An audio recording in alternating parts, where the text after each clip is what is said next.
Video کے نیچے subscribe کے بٹن پہ کلک کریں، بیل کے آئیکن پہ کلک کیجئے تاکہ ہر نئی ویڈیو کی نوٹیفیکیشن آپ کو مل جائے۔ سورة التكوير مكية. أعوذ بالله من الشيطان الرجيم. بسم الله الرحمن الرحيم.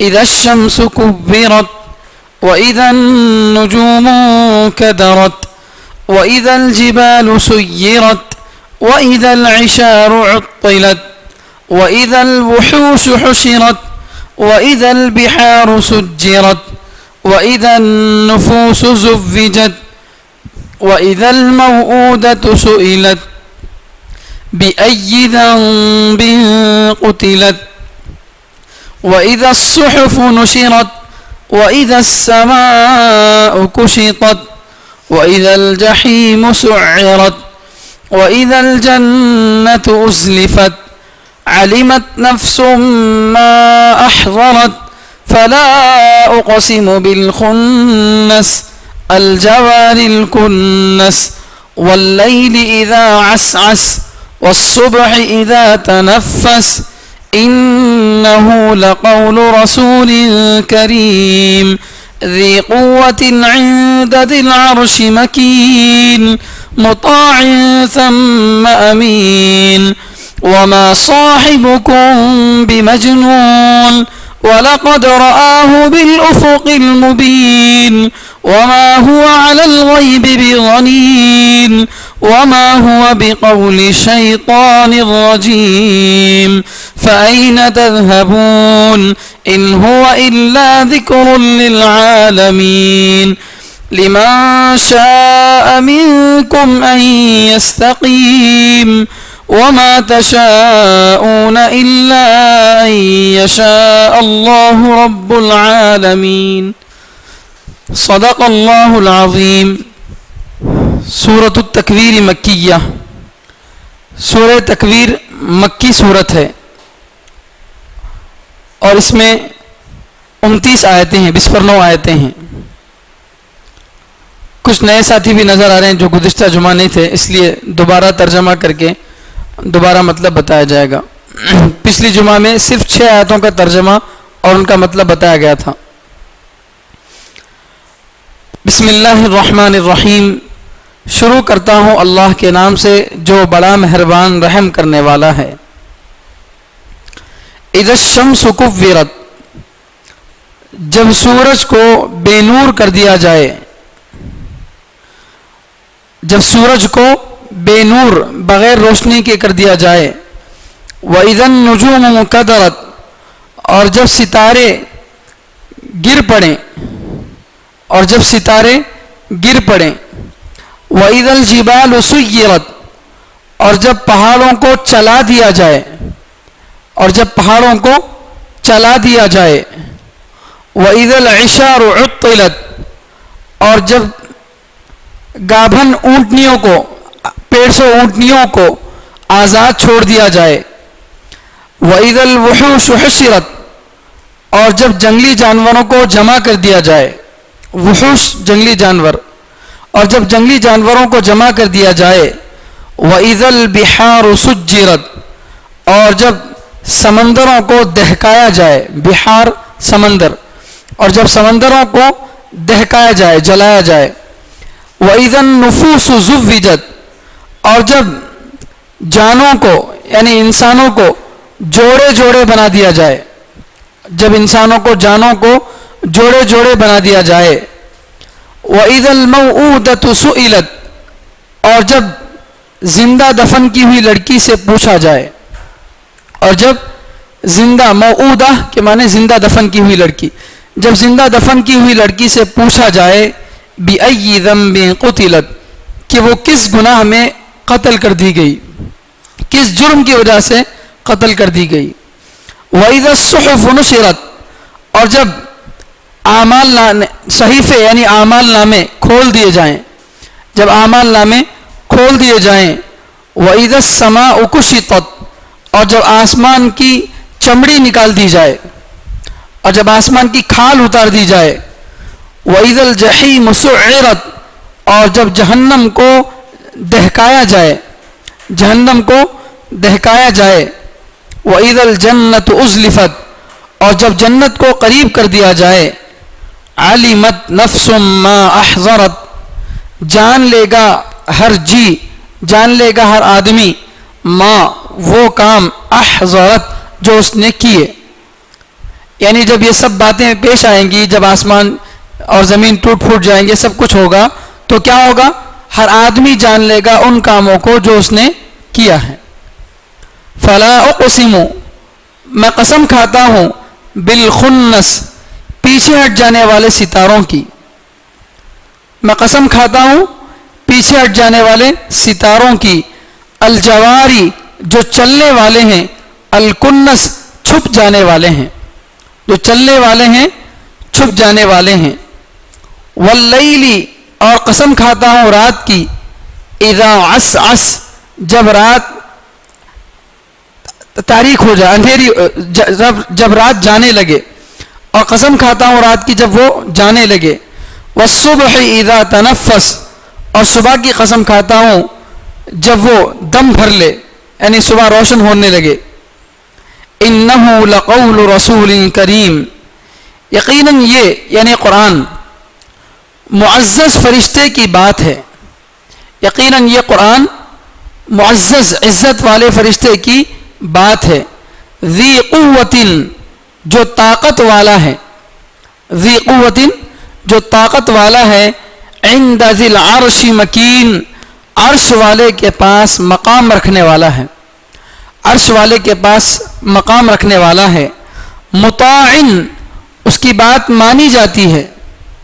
ثم امین وہاں وہ امانت دار ہے، وہاں وہ امانت دار ہے.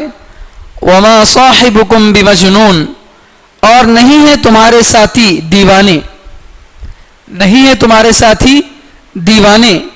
وَلَقَدْ رَآهُ بِالْأُفُقِ الْمُبِينِ یقیناً پیغمبر نے اس فرشتے کو دیکھا ہے آسمان کے کھلے کنارے میں.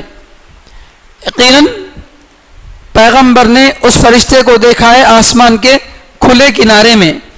وَمَا هُوَ عَلَى الْغَيْبِ بِضَنِينٍ پیغمبر غیب کی باتوں میں کنجوس نہیں ہیں، بخیل نہیں ہیں. پیغمبر غیب کی باتیں بتانے میں کنجوس نہیں ہیں. وَمَا هُوَ بِقَوْلِ الشَّيْطَانِ الرَّجِيمِ اور یہ قرآن کسی شیطان مردود کی بات نہیں ہے، قرآن شیطان مردود کی بات نہیں ہے. فَأَيْنَ تَذْهَبُونَ تم کہاں جا رہے ہو، پھر تم کہاں جا رہے ہو. إِنْ هُوَ إِلَّا ذِكْرٌ لِّلْعَالَمِينَ یہ قرآن جہاں والوں کے لیے نصیحت ہے، یہ قرآن نصیحت ہے دنیا والوں کے لیے. لمن شاء منکم ان یستقیم یعنی ان کے لیے جو تم میں سے سدھرنا چاہے، یعنی ان میں سے جو تم میں سے چاہے کہ وہ سدھرے. وما تشاءون الا ان یشاء اللہ رب العالمین اور تم نہیں چاہتے ہو مگر یہ کہ اللہ چاہتے ہیں جو سارے جہانوں کے رب ہیں. یہ سورۃ التکویر ہے، اور جیسا کہ گزشتہ بتایا گیا تھا کہ حدیث میں آتا ہے اللہ کے نبی صلی اللہ علیہ وسلم فرماتے ہیں کہ جو آدمی قیامت کے دن کا منظر دیکھنا چاہتا ہے، قیامت کا دن کیسے ہوگا، تو وہ آدمی اذا الشمس کورت اور اذا السماء انفطرت یہ دونوں سورے پڑھ لے، اسے قیامت کا دن سمجھ میں آ جائے گا. تو ان دو صورتوں میں اللہ تعالیٰ نے خاص طور پر قیامت کا ذکر کیا ہے. شروع میں اللہ تعالیٰ جو ہے 12 باتیں بتائے ہیں اس سورے کے، کہ یہ جب 12 واقعات ہوں گے، جب 12 قصے پیش آئیں گے، اس کے بعد آدمی کو اپنے کیے کرائے کا علم ہو جائے گا. جب یہ ہوگا، جب وہ ہوگا، اس طرح سے اللہ تعالیٰ 12 چیزوں کو گنا ہے. ان میں سے شروع کی 6 چیزیں قیامت کے آنے سے پہلے دنیا جب موجود ہے تب ہوں گی، اور 6 چیزیں سب لوگوں کے مر جانے کے بعد جب دوبارہ اللہ تعالیٰ حساب کتاب کے لیے اٹھائیں گے تب ہوں گی.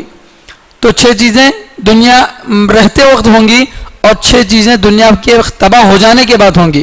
یہ جب 12 واقعات پیش آئیں گے تو آدمی کو معلوم ہوگا کہ اس نے دنیا میں جو کچھ کیا وہ اچھا ہے یا خراب ہے. رزلٹ سامنے آ جائے گا آدمی کے سامنے. تبارک و تعالیٰ آگے یہ بتا رہے ہیں کہ یہ قرآن کریم جو بتاتا ہے قیامت آنے والی ہے اور قیامت میں اچھے لوگوں کو اچھا بدلہ ملے گا، برے لوگوں کو برا بدلہ ملے گا، یہ سب قرآن کریم بتاتا ہے. تو اس لیے قرآن کریم کے بارے میں اللہ تعالیٰ کچھ آگے باتیں بتا رہے ہیں قسم کھا کے. قیامت وغیرہ کی باتیں قرآن بتا رہا نا، تو قرآن کے بارے میں اللہ کچھ باتیں بتا رہے ہیں کہ قرآن کیا چیز ہے. اور قرآن کیا چیز ہے بتانے سے پہلے اللہ دو چیزوں کی قسم کھا رہے ہیں. ایک قسم کھا رہے ہیں ستاروں کی، اور ایک قسم کھا رہے ہیں اللہ تعالیٰ صبح کی. یہ دو قسمیں کھا کے اللہ تعالیٰ فرما رہے ہیں کہ یہ جو قرآن کریم ہے یہ کوئی ایسی ویسی بات نہیں ہے، ان کا لوگوں کا بنایا ہوا کلام نہیں ہے، بلکہ یہ اللہ کی طرف سے آیا ہوا کلام ہے. یہ عام انسانوں کی بات نہیں ہے بلکہ اللہ کی بات ہے جو اللہ تعالیٰ نے لوگوں کی طرف اتارا ہے. اور قرآن کریم اتارنے والے اللہ اور ہم پر اللہ تعالیٰ نے قرآن کریم کو اتارا ہے. دو لوگوں کا بیچ میں واسطہ ہے، اللہ اتار رہے اور ہم پر اتار رہے، درمیان میں دو لوگوں کا واسطہ ہے. ایک حضرت جبریل علیہ السلام کا، اللہ تعالیٰ کوئی بھی آیت حضرت جبریل علیہ السلام کو بتاتے تھے، پھر جبریل علیہ السلام نبی علیہ السلام کو بتاتے تھے، پھر نبی علیہ السلام کے واسطے سے ہم لوگوں تک قرآن کریم جو ہے پہنچا گیا. گویا قرآن کریم وایا جبریل اور محمد صلی اللہ علیہ وسلم ہم تک اترا ہے. تو یہ جو ہے دو واسطے ہیں، جبریل علیہ السلام اور محمد صلی اللہ علیہ وسلم.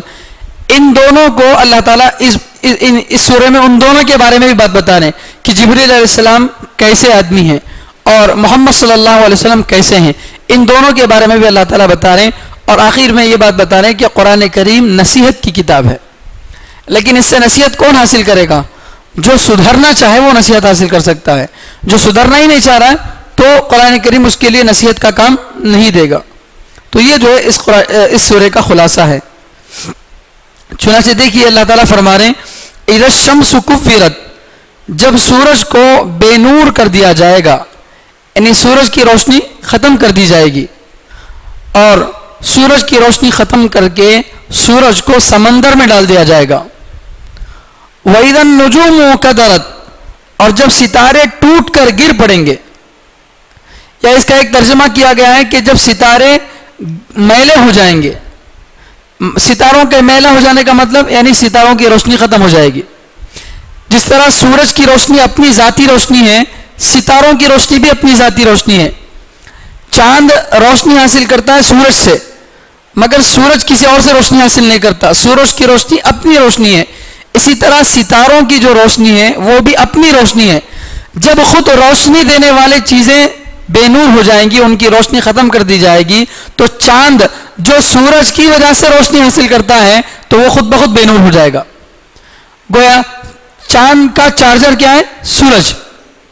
اب الیکٹرک گھر میں ہے ہی نہیں، کرنٹ ہے ہی نہیں، تو چارجنگ کہاں سے کریں گے؟ تو جب سورج بے نور کر دیا جائے گا، سورج کی روشنی ختم کر دی جائے گی، تو چاند بھی بے نور ہو جائے گا. کیونکہ چاند جو روشنی حاصل کر رہا ہے وہ کس سے؟ سورج سے. جب سورج ہی کے اندر روشنی باقی نہیں رہے گی تو اس سے خود بخود یہ بات ثابت ہوئی کہ چاند کے اندر روشنی بھی باقی نہیں رہے گی. سورج اور چاند دونوں بے نور کر دیے جائیں گے، ان کے اندر سے روشنی ختم کر دی جائے گی. اسی طرح ستاروں کے اندر بھی جو روشنی ہے وہ روشنی بھی ختم کر دی جائے گی. ختم کر کے کیا کیا جائے گا؟ حدیث کے اندر آتا ہے کہ ان سب کو سمندر میں ڈال دیا جائے گا. آج سمندر دو طرح کے ہیں، کھارا سمندر، میٹھا سمندر. لیکن اس وقت جو ہے کھارا اور میٹھا سب سمندر مل جائے گا، اور سمندر سب مل کر ایک ہو جائیں گے. تو اس میں اللہ تبارک و تعالیٰ سورج، چاند، ستارے سب کو ڈال دیں گے. اس سے جو ہے پانی کھولے گا، ہانڈی میں جس طرح سے پانی کھولتا ہے. پھر اس پر سے ہوائیں تیز چلیں گی، گرم گرم کھولتے ہوئے پانی پر ہوائیں تیز چلیں گی، تو وہی سمندر جو ہے جہنم کا گڑھا بن جائے گا. تو اس طرح سے جو ہے اللہ تعالیٰ فرما رہے ہیں کہ جب سورج کو بے نور کر دیا جائے گا اور جب جو ہے ستارے ٹوٹ کر گر پڑیں گے، وَإِذَا الْجِبَالُ سُيِّرَتْ، اور جب پہاڑ چلا دیے جائیں گے. جب پہاڑ چلا دیے جائیں گے، زمین جو ٹھہری ہے پہاڑوں کی مدد سے ٹھہری ہے، جیسا کہ بتایا گیا تھا گزشتہ کہ زمین کے کیلے ہیں پہاڑ. تو زمین کے اندر اللہ تعالیٰ نے کیلوں کی طرح سے پہاڑوں کو رکھا ہے. جب یہ خود اپنی جگہ سے ہٹ جائیں گے تو زمین خود بخود جو ہے ڈھل جائے گی, زمین خود بخود ٹوٹ کر ختم ہو جائے گی. وَإِذَا الْجِبَالُ سُيِّرَتْ, اور جب پہاڑوں کو چلا دیا جائے گا, پہاڑ اپنی جگہ چھوڑ دیں گے اور شاید اللہ تعالیٰ اس کے ذریعے سے زمین کے سارے گڑھوں کو برابر کر دیں گے. سمندر کے جو گڑھے ہیں یا دوسرے بھی جو گڑھے ہیں, ان سب گڑھوں کو اللہ تعالیٰ ان پہاڑوں کے ذریعے سے پر کر کے رکھ دیں گے. وَإِذَا الْعِشَارُ عُطِّلَتْ, اور جب حاملہ اونٹنیاں, 10 مہینے کی حاملہ اونٹنیاں آزاد چھوڑ دی جائیں گی.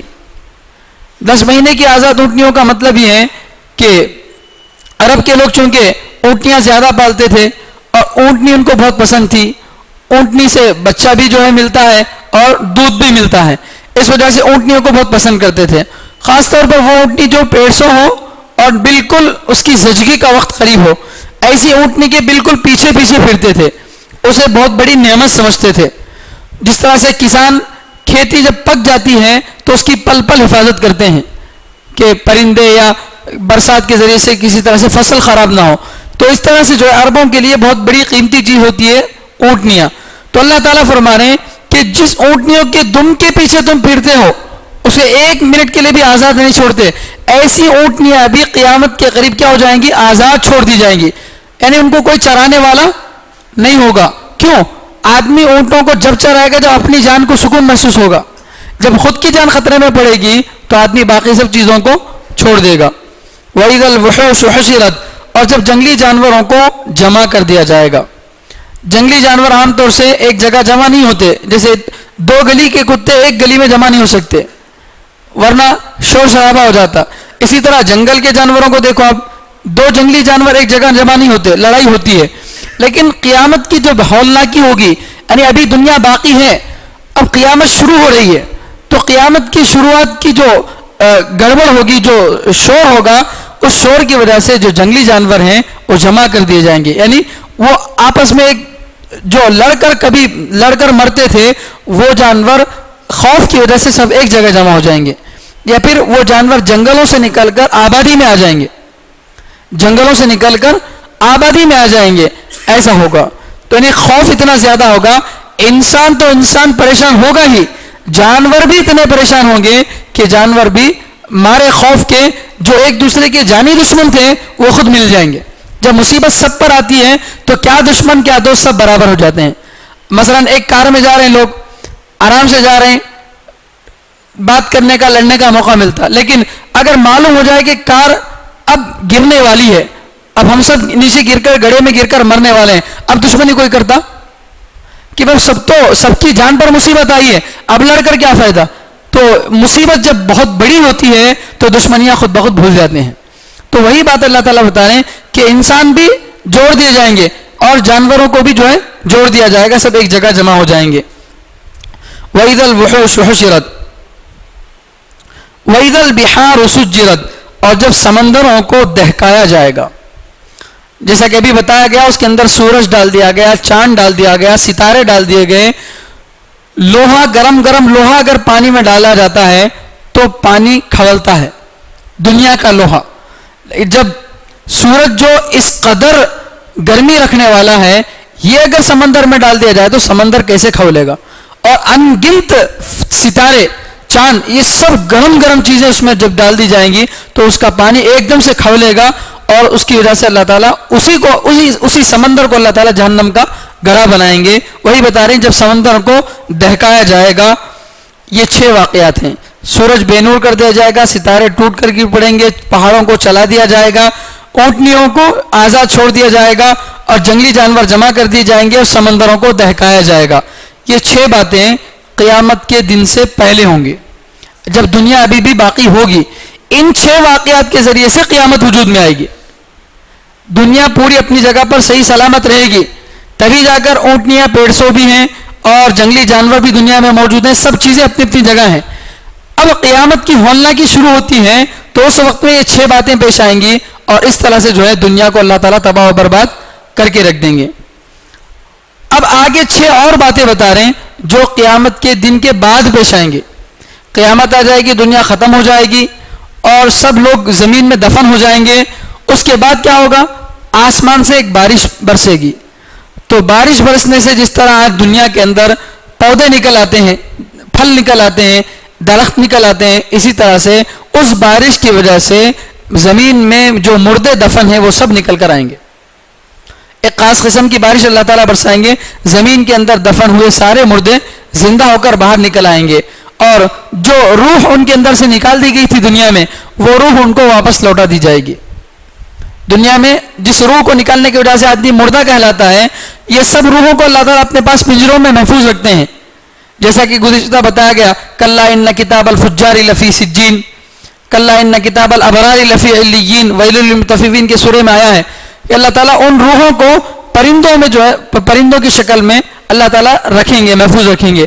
پھر جب دوبارہ قبروں سے زندہ کرنے کا موقع آئے گا، دوبارہ قبروں سے زندہ کیوں کیا جا رہا ہے؟ حساب کتاب کے لیے. اب جب دوبارہ قبروں سے زندہ کرنے کا موقع آ رہا ہے تو ان روحوں کو چھوڑ دیا جائے گا، ہر روح اپنے بدن میں لوٹ کر جائے گی. لیکن وہ بدن دنیا کا چھوٹا بدن نہیں ہوگا. آج دنیا کا ہمارا بدن بہت اونچا بولے تو 6 قدم کا ہے، لیکن قیامت کے دن جب سب لوگ کھڑے ہوں گے تو کوئی گڈھا کوئی اونچا ایسا نہیں ہوگا، سارے انسان 60 قدم کے ہوں گے، سارے انسان 60 قدم کے ہوں گے. یہی روح اس وقت 60 قدم کے بدن کو کنٹرول کرے گی. جو 6 قدم کے بدن کو کنٹرول کر رہی ہے وہ روح اس وقت اتنے بڑے ٹاور جیسے انسان کو جو ہے کنٹرول کرے گی. سارے انسان اتنے بڑے اونچے قد میں جو ہے دوبارہ زندہ کر دیے جائیں گے. تو اس وقت بھی کچھ چیزیں پیش آئیں گی. کیا ہوں گی وہ؟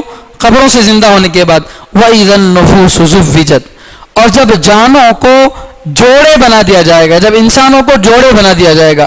جوڑے بنا دینے کا مطلب کیا ہے؟ یعنی جو لوگ ایک جیسا کام کر رہے ہیں ان کو جوڑے بنا دیں گے. مثلا ایمان والے ان کو ایک طرف اور کافروں کو ایک طرف، ان کی الگ جوڑی ان کی الگ جوڑی. پھر ایمان والوں میں بھی جو لوگ مدرسہ پڑھا رہے ہیں، پڑھنے پڑھانے سے تعلق رکھ رہے ہیں ان کا الگ جوڑا، جو دعوت کا کام کر رہے ہیں ان کا الگ جوڑا، جو کتابیں لکھنے کا کام کر رہے ہیں ان کا الگ جوڑا، جو سوشل سروس کر رہے ہیں ان کا الگ جوڑا. اس طرح سے جو آدمی جس خدمت میں زیادہ نمایاں ہیں اللہ تعالیٰ ان جیسے لوگوں کا جوڑا بنا دیں گے.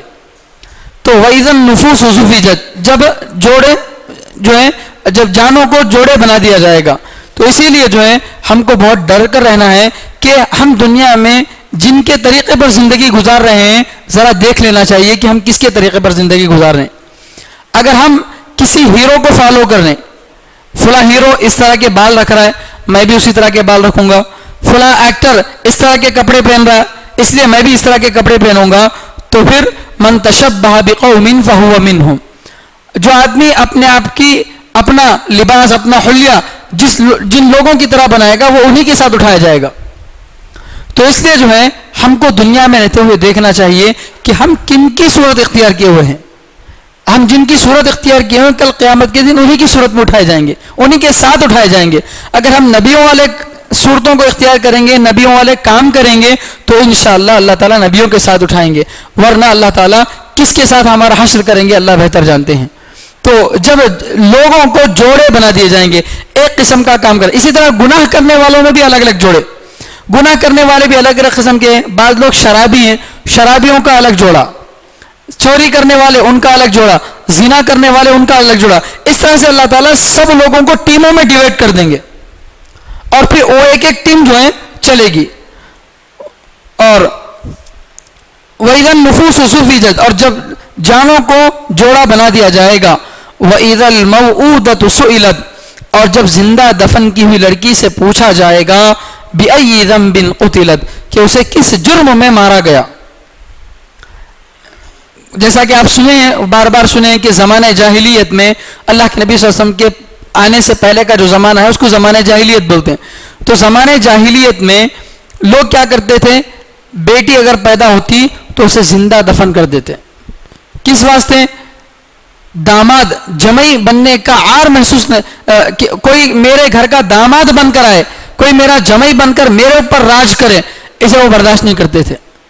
حالانکہ خود عورت سے شادی کی ہے، یہ خود کسی کے داماد بنے ہیں، وہ نہیں دیکھتے میرا کوئی داماد بن کر نہیں آنا، مجھ پر کوئی چلانے والا نہیں آنا، اس مقصد سے جو ہے. یا اسی طرح لڑکی اگر پیدا ہوگی تو بیچاری کمائے گی نہیں، تو باپ کو خود کمانا پڑے گا، اس کی عزت کی حفاظت کرنا ہے، اس کو پڑھانا، اس کو بڑھانا، آگے بڑھانا، اور شادی کے وقت میں خرچہ ہے. سارے خرچے لڑکی کے لیے باپ کو کرنا پڑتا ہے. اگر بیٹا ہو تو بیٹا تو خود کمانے والا بنے گا, خود اپنی نوکری سے اپنی شادی کا انتظام کر سکتا ہے. بیٹیاں ایسا نہیں کر سکتی, عام طور سے ایسا ہی ہوتا ہے. تو وہ لوگ بھی جو ہے ایسے معمولی بہانوں کو ذریعہ بنا کر کیا کرتے تھے, زندہ لڑکی کو دفن کر دیتے تھے.